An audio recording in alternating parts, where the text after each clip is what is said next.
शिव कथा कर रही है। राजा भर्तरी जी की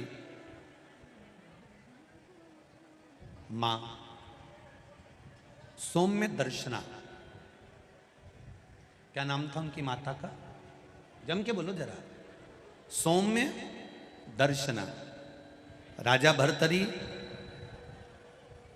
राजा विक्रमादित्य की माता का नाम था सौम्य दर्शना, जो भगवान शिव की परम उपासक थी। इसी अवंतिका में रहना, मां छिपरा का तट, मां छिपरा का स्नान और बाबा देवादिदेव महादेव का भजन, देवादिदेव महादेव का स्मरण। सौम्य दर्शना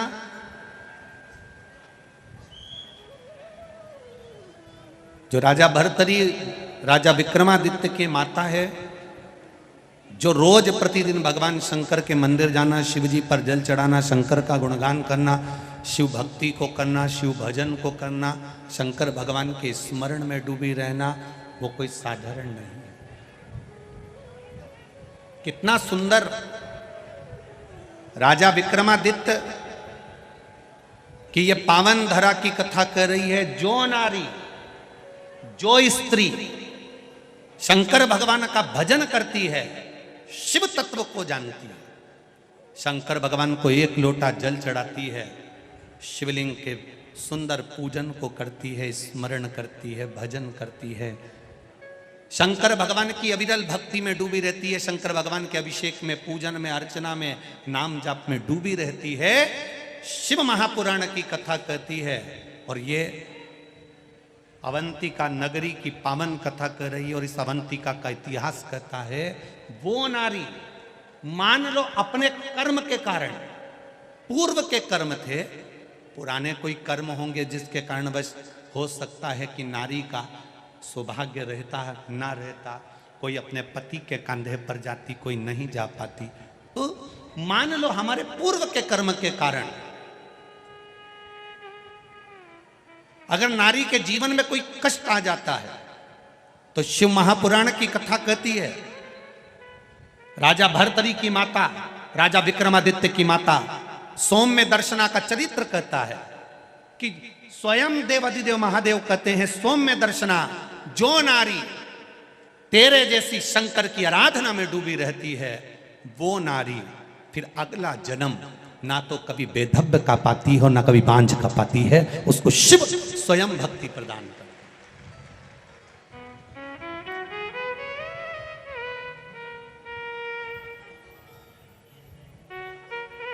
माता लक्ष्मी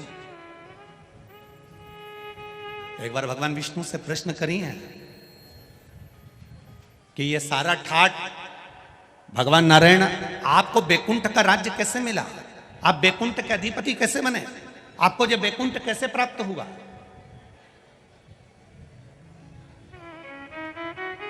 राम जी महाराज, भगवान विष्णु आप राम जी के अवतार हुए, राम जी बनकर अपने अयोध्या का राज्य भोगा, कृष्ण का अवतार लिया, द्वारका का राज्य भोगा, मथुरा का राज्य भोगा, ब्रज का राज्य भोगा। आखिर आपको ये राज्य हर घड़ी, हर पल, हर क्षण कैसे प्राप्त होते हैं? किस तरह? भगवान विष्णु से माता लक्ष्मी ने प्रश्न करा है विष्णु पुराण के अंतर्गत, और कुर्म पुराण में भी इसका वर्णन प्रश्न किया। यह आपको सुख कैसे मिल जाता है? आपको बैकुंठ का राज्य मिल गया, आपको द्वारका का राज्य मिल गया, आपको अयोध्या का राज्य मिल गया, आपको रावण की लंका दूसरे की थी, वो लंका का राज्य आपको प्राप्त हो गया। ये कैसे प्राप्त हो जाता है? भगवान विष्णु ने अपनी धर्म पत्नी माता लक्ष्मी से कहा, लक्ष्मी, मैं प्रतिदिन शंकर के शिवलिंग की आराधना करता हूं। लक्ष्मी जी ने कहा, क्या नाथ, मैं शिवलिंग की आराधना कर सकती हूं? क्या मैं शंकर के शिवलिंग का पूजन कर सकती हूं, उसकी आराधना कर सकती हूं? भगवान कहते हैं, भगवान विष्णु ने माता लक्ष्मी से कहा, लक्ष्मी, सारे देवी देवताओं ने अलग अलग शिवलिंग का निर्माण करा। किसी ने पारद का शिवलिंग बनाया, किसी ने मोती का शिवलिंग बनाया, किसी ने स्फटिक का शिवलिंग बनाया, किसी ने स्वर्ण का शिवलिंग बनाया, किसी ने हीरे का शिवलिंग बनाया, किसी ने पन्ना का शिवलिंग बनाया। तुम्हारी मर्जी पड़े, तुम वो शिवलिंग का निर्माण करो।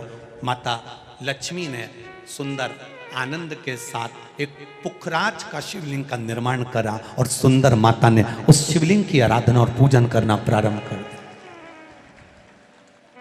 अब क्या मिला माता लक्ष्मी जी को? लक्ष्मी जी को मिला क्या?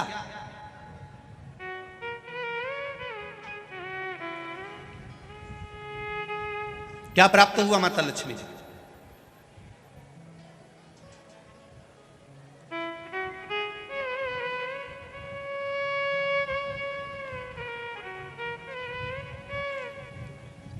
भगवान कृष्ण की प्रिया है राधिका जी, राधिका जी के प्रिय हैं भगवान कृष्ण। राम जी को बीच में कुब्जा भी मिली, सुपनखा भी मिली, पर मेरे नारायण को बहुत कुछ प्राप्त हुआ, पर आज भी लक्ष्मी जी को क्या मिला है? तो कहा, लक्ष्मी तुम किस चीज के लिए शिव जी की आराधना कर रही हो? लक्ष्मी जी कहती हैं, बस आपके चरण की सेवा मुझे दिन रात मिले। नारायण कहते हैं, मैं तो भगवान शिव के सेवा में लगा रहता हूं और आप मेरे चरण की सेवा मांग रही हो? तो मेरे चरण की सेवा इससे नहीं मिल सकती। कोई देगा तो वो देवाधिदेव महादेव ही दे सकते। घोर तप माता लक्ष्मी ने करना प्रारंभ करा। शिवलिंग का स्नान कराती, शंकर भगवान का अभिषेक करती, शंकर भगवान की पूजन करती, शिव जी का सुंदर आनंद से श्रृंगार करती।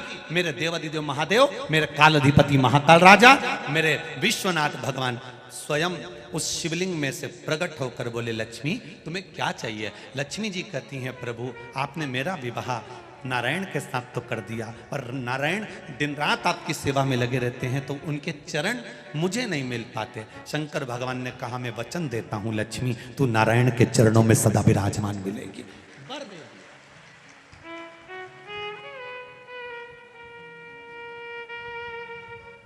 ब्राह्मण हो, क्षत्रिय हो, वैश्य हो, शूद्र हो, बच्चा हो, जवान हो, बूढ़ा हो, बेटी हो, बेटा हो, नारी हो, पुरुष हो, जो है अगर वो शिव की आराधना में लगा है, उसका मनवांछित फल की पूर्ति हुई है, प्राप्ति हुई है।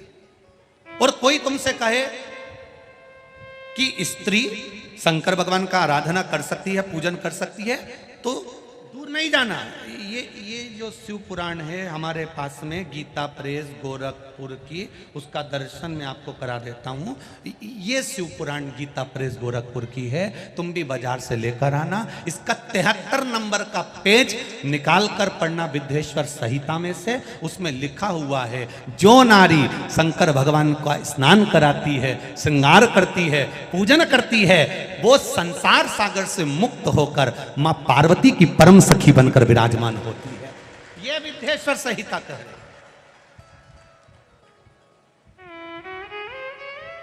और इसी शिव महापुराण का 73वें नंबर का पेज पढ़ने के बाद में 75 नंबर पेज को पढ़ना विद्येश्वर संहिता का। उसमें लिखा है, जो शंकर भगवान को जल चढ़ाकर उस जल का आचमन करता है, वो 3 ताप से दूर हो जाता है। ये मेरा निवेदन है आस्था चैनल वालों से। पन्ना मैं निकाल रहा हूँ और उसको मैं लाइन से अक्षरों पर लाइन दिखा रहा हूँ। मेरा निवेदन है, आप भी बताना कि शंकर जी पर जल चढ़ाकर पीने का कितना लाभ है। प्रश्न नंबर 75।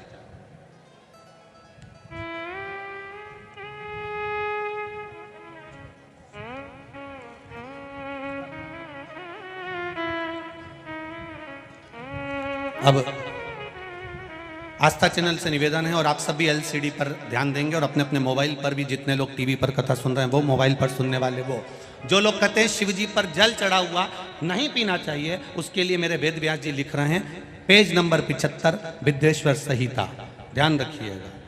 जो मनुष्य, उंगली पर ध्यान देंगे जो टीवी पर चल रही है, जो मनुष्य शिवलिंग को विधि पूर्वक स्नान कराकर उस स्नान के जल का 3 बार आचमन करता है, उसके कायिक, वाचिक और मानसिक तीनों प्रकार के पाप शीघ्र नष्ट हो जाते हैं। ये शिव पुराण। अब शंकर भगवान के शिवलिंग पर चढ़ा हुआ नैवेद्य, शंकर भगवान के शिवलिंग पर चढ़ा हुआ प्रसाद खा सकते हैं कि नहीं खा सकते? कोई कहता है महाराज जी स्वान की योनि हो जाएगी, कुत्ता बन जाओगे, कोई कहेगा ये बन जाओगे, कोई कहेगा वो बन जाओगे। अब उसको पढ़िए, पेज नंबर 75 शिव महापुराण विद्येश्वर संहिता, मेरी उंगली चल रही वहां पर ध्यान देना। भगवान शिव का नैवेद्य अग्रह है। इस भगवान भावना को मन से निकाल दें कि शिव जी का चढ़ा हुआ प्रसाद नहीं खाया जाता, ये भावना मन से निकालें। शिव के नैवेद्य को देख लेने मात्र से भी सारे पाप दूर हो जाते हैं, खाने की तो बात ही दूसरी है। अब क्या लिखा है अगली लाइन, उसको खा लेने पर तो करोड़ों पुण्य अपने भीतर आ जाते हैं। आए हुए शिव नैवेद्य को, जो शंकर का प्रसाद है, शिव जी पे चढ़ा हुआ नैवेद्य है, अगर वो आपके सामने आ जाए उसको सिर झुकाकर प्रसन्नता पूर्वक खा लेना चाहिए। जो शंकर के चढ़े हुए नैवेद्य को ये कह देता है कि थोड़ी देर से खाऊंगा, वो पाप में लिप्त होता चले जाता है। यहां तक उसका वर्णन किया, वो मनुष्य पाप में बंध जाता है। इसलिए शंकर को चढ़ा हुआ नैवेद्य, भगवान का बस केवल नैवेद्य का दर्शन ही हो जाए तो जीव कोटि कोटि पुण्य प्राप्त कर लेता है। वो शिव तत्व है, ये शिव महापुराण है। अब आज के जमाने में नए नए पंथ बन गए, नए नए पंथ चल गए, तो उन्होंने अपने को उठाने के लिए शंकर जी की निंदा कर दी। शिव जी के मंदिर मत जाना, शंकर का प्रसाद मत लेना, शिव जी को देखना मत, शंकर के द्वार मत जाना। हम किसी पंथ की पुस्तक की बात नहीं करते, क्योंकि सबने अपने अपने पंथ बनाए तो सबने अपने अपने भाव से लिखा। हम वेद व्यास जी ने जो विद्येश्वर संहिता में लिखा उस शिव महापुराण का वर्णन करते हैं, जो आपने 75 number page Gita Press Gorakhpur की शिव महापुराण पुस्तक का आनंद करते हुए इस पुराण में पढ़ा। विद्येश्वर संहिता स्मरण, भ्रांति निकालो मन से। लोग भटकाएंगे, लोग तुम्हें भ्रमित करेंगे, तुम शंकर जी की आराधना करने लगोगे, भगवान का भजन करने लगोगे, भक्ति में डूबने लगोगे, डूबने लगोगे, डूबने लगोगे, डूबने लगोगे, तो लोग तुम्हें भ्रम उत्पन्न करेंगे। शंकर मंदिर मत जाना, शिव जी का प्रसाद मत लेना, शंकर जी पे चढ़ा हुआ जल मत पीना, लोग तुम्हें भ्रमित करेंगे। उस भ्रम से निकालती है मेरी शिव महापुराण की कथा। आप एक एक शब्द का स्मरण करो। मेरा निवेदन है, जिसने शिव को जान लिया उसने संपूर्ण जीवन भगवान के सुपुर्द अपना कर दिया और अपने जीवन को सार्थक बना लिया। तेरी कृपा बिना न हिले एक भी अणु, लेते हैं सांस तेरी कृपा से तनु तनु। बखान क्या करूं मैं राखों के ढेर का, चपटी भभूत में है खजाना कुबेर का। विचार करिए, शिवलिंग का स्पर्श जीव को तार देता। इसलिए महाराष्ट्र में, दक्षिण में, साउथ में लिंगायत शिव संप्रदाय होती है। करें दर्शन आप लोगों ने। लिंगायत शिव संप्रदाय में नारी त्रिपुंड लगाती है। घर का लिंगायत शिव संप्रदाय में उनके गले में चांदी की डिब्बी में शिवलिंग पड़ा होता है, जो शरीर से रोज टच होता रहता है। और शिव लिंगायत, इस शिव लिंगायत संप्रदाय के अंतर्गत बिना शंकर के, बिना शिव के स्नान, बिना शिव के स्पर्श के इनका आनंद नहीं पाता। हरतालिका तीज हो, नारी शिवलिंग का निर्माण करती है। सोमवार हो, स्वयं शिव महापुराण की कथा कह रही है। 12 ज्योतिर्लिंग में से एक ज्योतिर्लिंग घृष्णेश्वर की कथा कर रही है। सुधर्म नाम के ब्राह्मण की 2 धर्मपत्नी थी, घोषमा और सुदेहा। सुदेहा के घर में संतान नहीं हुई, घोषमा के घर में संतान हुई। घोषमा क्या करती थी? ये 12 ज्योतिर्लिंग में से शिव महापुराण की कथा कर रही है कि घोषमा का एक नियम था, शिवलिंग का निर्माण करती थी, उसका पूजन करती थी, बेलपत्र चढ़ाती थी, आराधना कर कर शाम के समय पर शिवलिंग को विसर्जन कर देती थी। उसका नियम था। अब कोई कहे नारी, कोई कह दे शिवलिंग का स्पर्श नहीं करना चाहिए, 12 ज्योतिर्लिंग में से घृष्णेश्वर की कथा कर रही है, 12 ज्योतिर्लिंग में से एक ज्योतिर्लिंग की कथा कर रही है, भगवान शिव की कथा कर रही है। घोषमा सुधर्म नाम के ब्राह्मण की 2 धर्म पत्नियां सुदे और घोषमा। घोषमा अब शिवलिंग का निर्माण करना, पूजन करना, आराधना करना, अर्चना करना, शिवलिंग का आराधना में डूबी रहना। अपने बेटे को इसने सुदेहा को दे दिया था। सुदेहा को लगा मेरी बहू मुझे नहीं पूछती, इसने अपने बेटे के टुकड़े कर कर कपड़े में बांधकर तालाब में फेंक दिया था।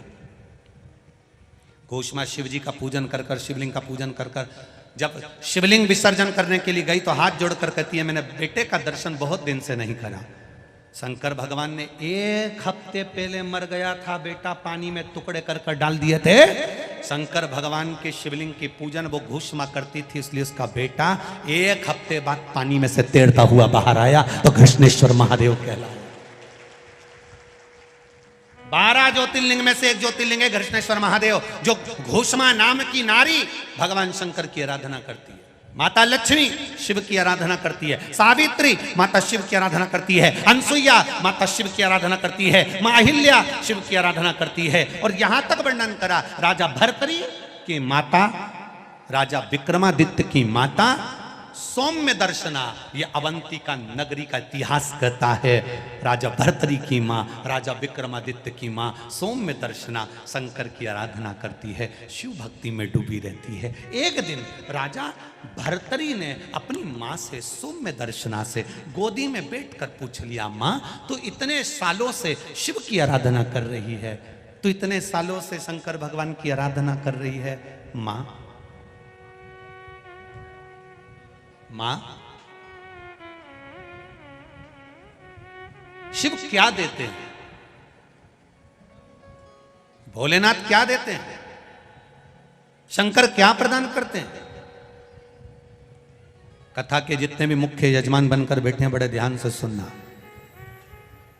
आपने शंकर भगवान को 1 बेलपत्र दी है, आपने शंकर भगवान को 1 चावल का दाना दिया है, आपने शंकर भगवान को 1 पुष्प की पंखड़ी दी है। शिव क्या देते हैं आपको, शंकर क्या प्रदान करते हैं आपको?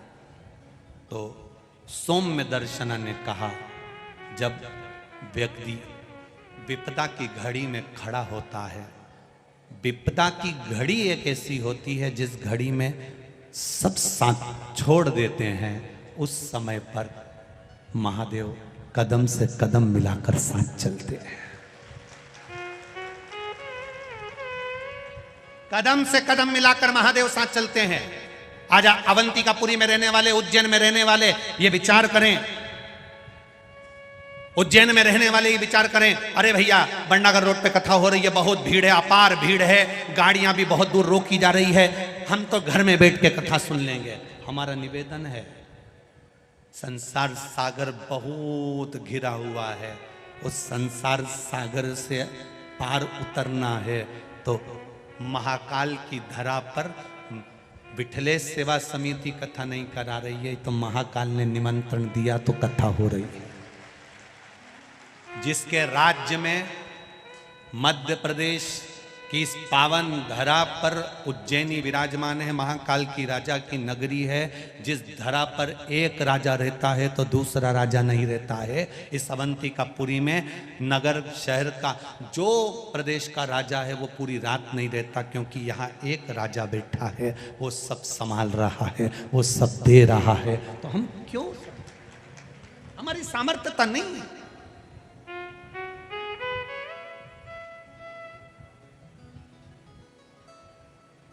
कितनी चिलचिलाती धूप, गर्मी, जब मालूम पड़ा कि 48 घंटे पहले ही ये टेंट ऑन भरा गए तो हमने भी तुरंत सूचना दी, और महापौर जी को मैं धन्यवाद दूंगा। पत्र भरे पड़े हैं, सारे पत्र यहीं रहेंगे, एक भी पत्र सियोर नहीं जाएगा, इसी व्यासपीठ के पीछे रहेंगे। इसमें सबके मोबाइल नंबर है, सबका एड्रेस है। इन पत्रों को पढ़ना और पत्र पढ़ने के बाद उनके पास फोन लगाकर पूछना कि काल अधिपति महाकाल राजा ने क्या दिया है, वो बताएंगे, एक एक पत्र के माध्यम से बताएंगे कि उसमें सुख क्या है।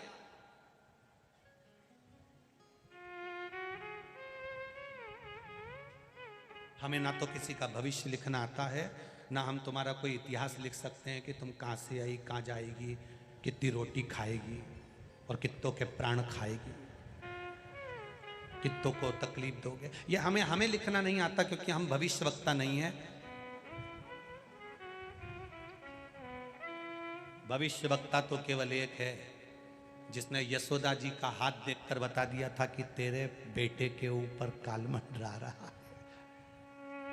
गया था, श्री कृष्ण के दर्शन करने चले सदा शिव गोकुल में। वो गया था शंकर भगवान, जिसने तुम्हारी किस्मत में लिखा कि इसको ये तकलीफ आएगी, और तुमने अगर शंकर जी को एक लोटा जल चढ़ाया, बस हाथ में लोटा पकड़ा, शिव जी को चढ़ाया, उतने में तो ब्रह्मा जी ने लिखा था इसको ये तकलीफ आएगी।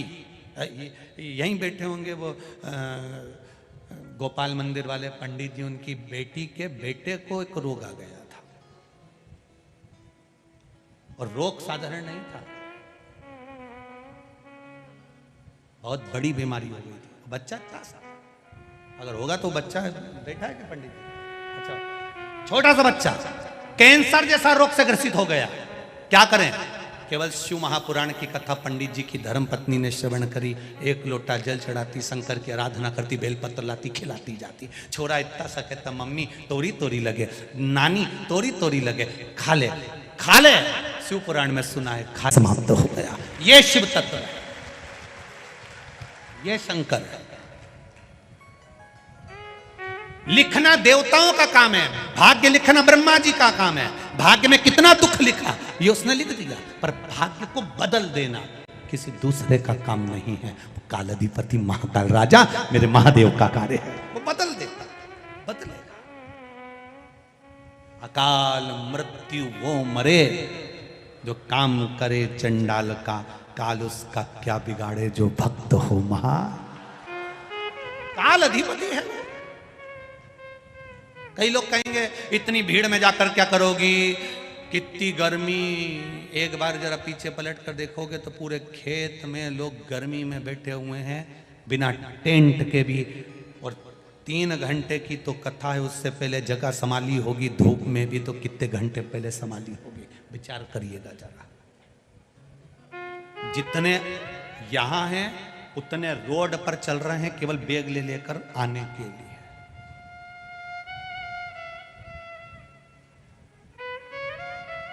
ये शिव तत्व है। क्या मिलेगा? कहेंगे लोग, क्यों जा रहे हो, क्या मिलेगा? एक महिला ने पत्र लिखा है, वो कक्ष में रखा है जहां हम ठहरे, उसमें उन्होंने लिख के भेजा, गुरुजी आप कहते हो सोने की रकम मत पहन के आओ, सोने की रकम मत पहन के आओ। हमने कहा इसलिए कहते हैं कि सोने की रकम मत पहन के आओ क्योंकि राजा को दिखेगा बिचारी के कुछ नहीं है सोना मोना का, तो दे देगा, क्या दिक्कत है? अपने को तो इस अवंतिका से सीखना है ना, राजा विक्रमादित्य से सीखो तो सही। करता क्या था? बस इतना शंकर जी का भजन करा, इतना शंकर जी का भजन करा, इतना शंकर जी का भजन करा कि मेरी माँ शंकर जी का भजन करती थी तो मैं भी करूंगा। उन्हें भजन करते करते करते करते करते करते शंकर जी से मांगा तो मांगा क्या कि कुछ नहीं, एक लोहे की कढ़ाई दे दो। शंकर भगवान ने कहा लोहे की कढ़ाई का तू क्या करेगा रे? अवंतिका का राजा विक्रमादित्य, तू लोहे की कढ़ाई का करेगा क्या? राजा विक्रमादित्य कहते हैं इसमें बस कुछ नहीं करूंगा ने, इसमें बस केवल तेल उकाल के इनमें पूड़ी तलुआ। अब बता, पूड़ी तलने के लोहे की कढ़ाई? हाँ, राजा विक्रमादित्य को सोने की एक लोहे की कढ़ाई दे दी गई, शंकर जी ने दी, और पूड़ी तो नहीं तला। रोज सुबह नहा धो के वो कढ़ाई में उकलते हुए तेल में खुद कूद जाता। शंकर जी तुरंत दौड़ के आए, क्या कर रहा है? कुछ नहीं। शंकर जी समझा रहे क्यों तेल में कूद रहा, मर जाएगा। उकलते तेल में कूद गया, कूदा, मर गया। मर गया, हाँ। लोग कहेंगे बताओ कढ़ाई इन्हीं की थी? तुरंत 64 योगिनियों को भेज दिया, जाओ पूछो इसको क्या चाहिए। पहले तो वो तो मर गया, शंकर भगवान की इतने दिन नहीं मरने दूंगा, तुम तो जाओ, अभी गाड़ी अपनी ओटले पे है, चलने दो, जाओ। 64 योगनियां जाके पानी का छींटा देके ने विक्रमादित्य को उठा के बोली, दादा तुझे चाहिए क्या? क्या कुछ नहीं, बस 40 किलो सोना चाहिए। तो ठीक है, 40 किलो में तेरा काम हो जाएगा। हाँ तुम तो दे दो 40 किलो। इनने 40 किलो सोना दे दिया। ये दूसरे दिन फिर तैयार होकर कूद गया। शंकर जी ने कहा जा जल्दी जा जल्दी जा। 64 योगनियां फिर पहुंची, क्या चाहिए? 40 किलो सोना दे दो। अब ये रोज नहाए धोए ने उकलता हुआ तेल में कूद जा। शंकर भगवान पहले से कह के रख दिए, ये रोज कूदेगा, तुम 40 किलो तैयार रखो। तो तुमसे भी निवेदन है, सोने की कोई रकम पहन के मत आना, सोने का कोई सामान लेके मत आना। ये कढ़ाई भोलेनाथ जी की है, जो एक बार ही में आके बैठ गया 40 अपने टेंशन। बोल बम का नारा है, सारी समस्या का हल एक लोटा जल बस चढ़ा शिव भजन शिव। और जब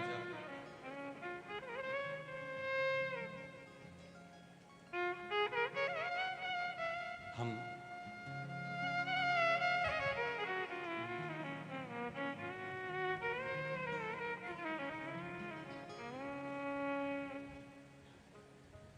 छिपरा तट पर रहिए वो महाकाल को भजिए।